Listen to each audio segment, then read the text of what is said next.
Hey everybody, I'm here to talk about taxes. A lot of people were really quite happy with what we did with the budget and maintaining tax rates, keeping them down to just below 4% after a proposed 7.3-ish. Excellent. But a lot of people don't know what really goes into that tax rate. Are you one of the people that thought, hey, my taxes went up by 4%, but federal government tells me that inflation's 2%. You're right to be frustrated. There's mixed signals there. I'm hoping that this presentation will give you an opportunity to go through, understand the difference of what the federal government calls inflation, and then what the city or any major corporation feels as inflation. When you go shopping, what's in your shopping cart is kind of what guides the consumer price index inflation that the federal government reports to you. You got your groceries, and then of course you're paying for your rent and mortgage, and you're paying for gas for your car. Although I feel like that one gets pulled in and out periodically depending on the government of the day. Electricity and internet. I would love it if somebody would take some time and make sure that that was correct. Your electricity and your internet and your phone bill. Whereas in the city has to pay for some major equipment, chemicals, asphalt, heavy duty equipment repairs. There's a wildly different group of things that the city has to buy: labor, construction materials. So when you look and you think, okay, well, right now my cost performance index is around 2.4, is what the federal government is telling me. Roads and building construction can go up to close to 4. Equipment and materials, I put this as a rather conservative estimate of 3 to 4. We know that in single years they can have double-digit increases, never come back. Once that is up, that's ratcheted up, and that's the way it is. A 1% difference on a $500 million budget is $5 million in new costs. That's pretty substantial. So here's just a quick snapshot of 4 examples that are kind of some of the biggest ones, and they are really the most volatile. We all know about the supply chain problems that came post-COVID, and there are a lot of organizations that have not fixed it properly. They're still relying on, oh, well, we haven't got this, we haven't got that. These are the ones that we face, and then this is how the process goes. Oil prices rise. Once oil prices rise, again, it fluctuates. The gas in your car, the diesel in your truck, whichever, does fluctuate. However, when you're buying in the mass quantities, when you see those big fluctuations, it hits pretty hard. Then, on top of that, the city has to pay more for services. We've got to increase labor. We've got to increase the rates for supply of equipment. Buying a hydrovac truck, for instance, can be very volatile. And then that's what you see showing up in the city budget, and then that gets directly reflected in your taxes. The city doesn't choose to spend more, and I can almost guarantee that at a lot of opportunities, they will shop around. They are contractually obligated occasionally. It's part of it, but as the world's prices change, the city is a price taker, not a price maker.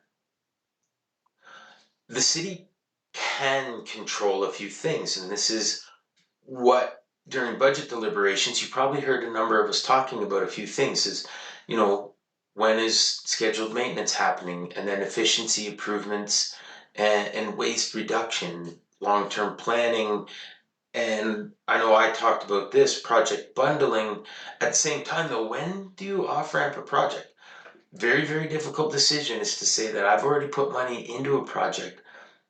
but the prices have increased beyond what the initial value was, so we have to stop. And then capital spending decisions. That's exactly where I was getting at there.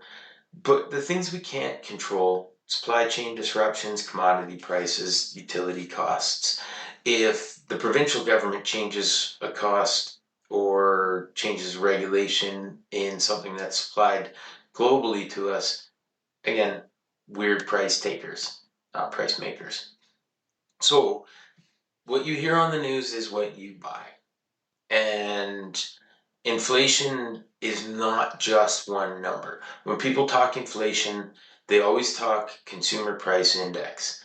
It's decent enough for you and I. I have some issues with how it's calculated from economics classes. I would love to see if quite a few more things added in there and a whole lot more consistency, but that's not actually where I'm here to talk about. I digress. But we, as city council, have to be cognizant that the city staff, the city administration pays upwards of, again, I say conservatively 3.7, 3.84%.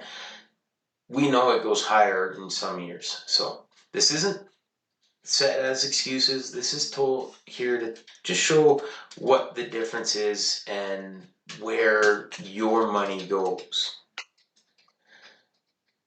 Now, this is where you can jump in. And I know I had a lot of people who were really following the budget process very closely, and I appreciate it because I got a couple of really good pointers from you out there. Always ask for these questions. Break down the increase. What percentage is it versus actual, dollars spent?